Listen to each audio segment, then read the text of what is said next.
వీడును అతనితో కూడా ఉండేనని చెప్పాను. వీడును యేసు ప్రభుతో ఉన్నాడు అని చెప్తూ ఉంది.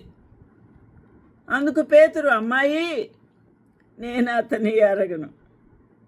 ఏం మాట్లాడుతున్నావు? నేను అతనిని ఎరగను, యేసును ఎరగను, నాకు ఆయన ఎవరో తెలీదని ఇక్కడ మొట్టమొదటిసారి అబద్ధం ఆడాడు. అయితే మరికొంతసేపటి తర్వాత మరి ఒకడు కూడా వచ్చాడు. అతను చూశాడు. నీవును వారిలో ఒకడు అనగా,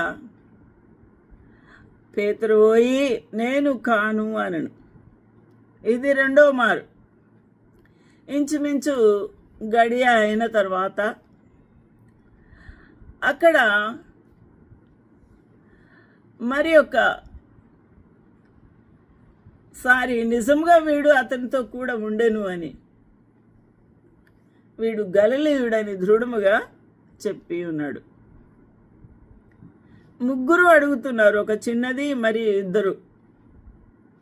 అందుకు పేతురు, ఓయి, నీవు చెప్పినది నాకు తెలియదు అనను. అంటే గలిలయుడను కాను, యేసుక్రీస్తు ప్రభుతో ఉన్నవాడను కాను, ఆయన ఎవరు తెలీదు అని. అతడు ఇంకను మాట్లాడుచుండగా వెంటనే కోడి కూసెను. యేసుక్రీస్తు ప్రభు ఆల్రెడీ చెప్పారు, నీవు నేను ఎరగనని ముమ్మారు చెప్తావు.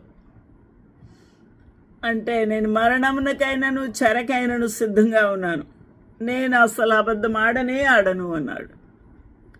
ఈ దినాల్లో కూడా నీవు క్రైస్తవుడవా అని ప్రశ్నిస్తారు శ్రమ పెట్టేవారు. నీవు యేసుక్రీస్తు ప్రభుని అంగీకరించేవా అని అడుగుతారు. ఆయనని విశ్వసించేవా అని అడుగుతారు. యేసు ప్రభు నీ రక్షకుడా అని అడుగుతారు. అప్పుడు ఆయన ఎవరో తెలియదు, ఆయన విశ్వసించలేదని నువ్వు చెప్తావా?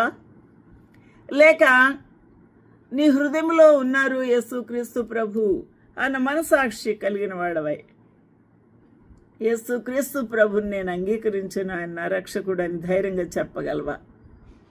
అది ఏదో మనమే తేల్చుకోవాలి. సమయము ఆసన్నమైంది. ఆ రోజున పేతురు అబద్ధం ఆడాడని మనము ఇప్పుడు మాట్లాడుకోవడం కాదు, కానీ మన పరిస్థితి అటువంటి తరుణాల్లో మన పరిస్థితి ఎలా ఉండబోతుంది అని ఆలోచించద్దు. ప్రభు మనకు సహాయం చేయునుగాక. అప్పుడు ప్రభు తిరిగి పేతురు వైపు చూస్తున్నాడు. యేసుక్రీస్తు